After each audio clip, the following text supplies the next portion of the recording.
ప్రస్తుతం మనతో పాటు మందల భాస్కర్ గారు ఉన్నారు. భాస్కర్ అన్న, ఈరోజు 12 సంవత్సరాలు అవుతుంది తెలంగాణ సాధించి. సో మనం అనుకున్నటువంటి తెలంగాణ వచ్చింది అనుకోవచ్చా? ఎందుకంటే ఆ రోజు ఉస్మానియా యూనివర్సిటీలో ఎన్ని దెబ్బలు తిన్నామో, ఎన్ని లారీ ఛార్జీలు, అవన్నీ మనకి ఇంకా కళ్ళ ముందలు తిరుగుతున్నాయి ఇలాంటి ప్లేస్కి వస్తే.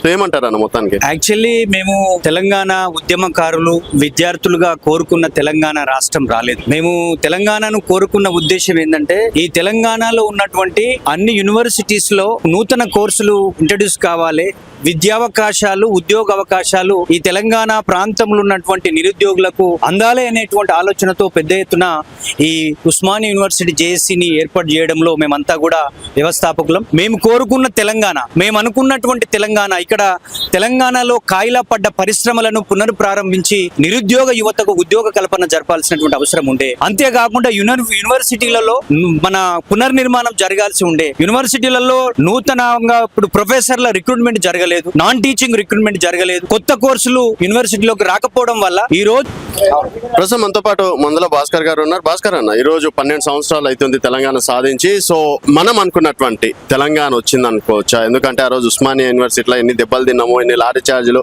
అవన్నీ మనకి ఇంకా కళ్ళ ముందలు తిరుగుతున్నాయి ఇలాంటి ప్లేస్కి వస్తే.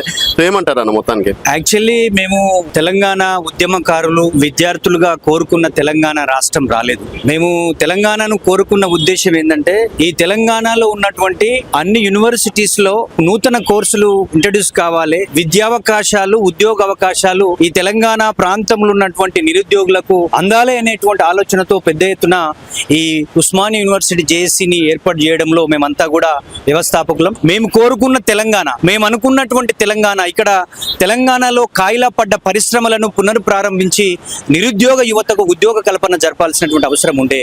అంతేకాకుండా యూనివర్సిటీలలో మన పునర్నిర్మాణం జరగాల్సి ఉండే. యూనివర్సిటీలలో నూతనంగా ఇప్పుడు ప్రొఫెసర్ల రిక్రూట్మెంట్ జరగలేదు, నాన్ టీచింగ్ రిక్రూట్మెంట్ జరగలేదు, కొత్త కోర్సులు యూనివర్సిటీలోకి రాకపోవడం వల్ల ఈరోజు తెలంగాణలో నిరుద్యోగ వ్యవస్థ అనేటువంటిది చాలా పెద్ద ఎత్తున ఉంది. దీనికి కారణం ఏంటంటే, పాలక వర్గాలు తమ వ్యక్తిగత అభివృద్ధి, వాళ్ళ పార్టీ అభివృద్ధి, వాళ్ళ పార్టీలో పనిచేసే ఎమ్మెల్యేలు మంత్రులు వాళ్ళ అభివృద్ధిని కాంక్షించారు. కానీ నిజమైన 1200 మంది తెలంగాణ రాష్ట్రం కోసం ప్రాణతర్పణం చేసిన ఆ అమరుల యొక్క త్యాగాలని నెమరు వేసుకోవడం తప్ప, ఆ విద్యార్థులు ఎందుకు ఉద్యమంలోకి వచ్చారు, ఎందుకు 100 కేసులు పెట్టుకున్నారు, జైలు జీవితం గడిపారో పాలక వర్గాలకు అర్థమవుతాం లేదు. ఈ మధ్యలో మనం తెలంగాణలో చూస్తూ ఉన్నాం, ఎన్టీఆర్ విగ్రహాలు లాంటివి ఈరోజు హైదరాబాద్ కేంద్రంగా మన విగ్రహాలు ఆవిష్కరణ చేస్తూ ఉన్నారు. ఆంధ్ర ప్రాంతం నుంచి వచ్చినటువంటి వాళ్ళు తెలంగాణలో మళ్ళీ పార్టీని పునఃప్రారంభించాలని చెప్పేసి తెలంగాణ వ్యతిరేకంగా ఉన్న జనసేన, టీడీపీ, నిజంగా ముఖ్యంగా వాళ్ళకు వత్తాసు పలుకుతున్న బీజేపీ పార్టీని కూడా మనం చూస్తూ ఉన్నాం. ముఖ్యంగా తెలంగాణ ఉద్యమకారులే, తెలంగాణ విద్యార్థులే ఒక రాజకీయ పార్టీ పెట్టి ఈ తెలంగాణ ప్రజలకు పరిపాలించేటువంటి అవకాశం ఉండేది. కానీ విద్యార్థుల యొక్క అనైక్యత వల్ల రాజకీయ నాయకులు వచ్చారు. కానీ ఈరోజు ఆ అమరులను మేము స్మరించుకోవడం అంటే, మా కండ్ల ముంగట శ్రీకాంతాచార్య కావచ్చు, ఇషాంత్ రెడ్డి లాంటి వాళ్ళే కావచ్చు, ఇట్లా చాలామంది ప్రాణతర్పణం చేసుకున్నటువంటి సందర్భం ఉంది.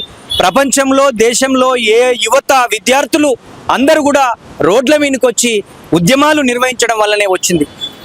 మొన్నటికి మొన్న ఆ పేపర్ లీకేజ్కి సంబంధించిన ఇప్పుడు రేవంత్ రెడ్డి అన్నట్టు ఆయన ఈ 2.5 సంవత్సరాలలో ఫెయిలూరు ముఖ్యమంత్రిగా నిలిచిపోయినటువంటి పరిస్థితి ఉంది. తెలంగాణ ఉద్యమంలో లేడు రేవంత్ రెడ్డి. తెలంగాణ ఉద్యమంలో ఉన్నటువంటి వాళ్ళు మంత్రులుగా లేరు, ఎమ్మెల్యేగా లేకపోవడం వల్ల టీఆర్ఎస్ పార్టీ వైఫల్యాలతోటి కాంగ్రెస్ పార్టీ అధికారంలోకి వచ్చింది తప్ప వీళ్ళు నిజంగా ప్రజల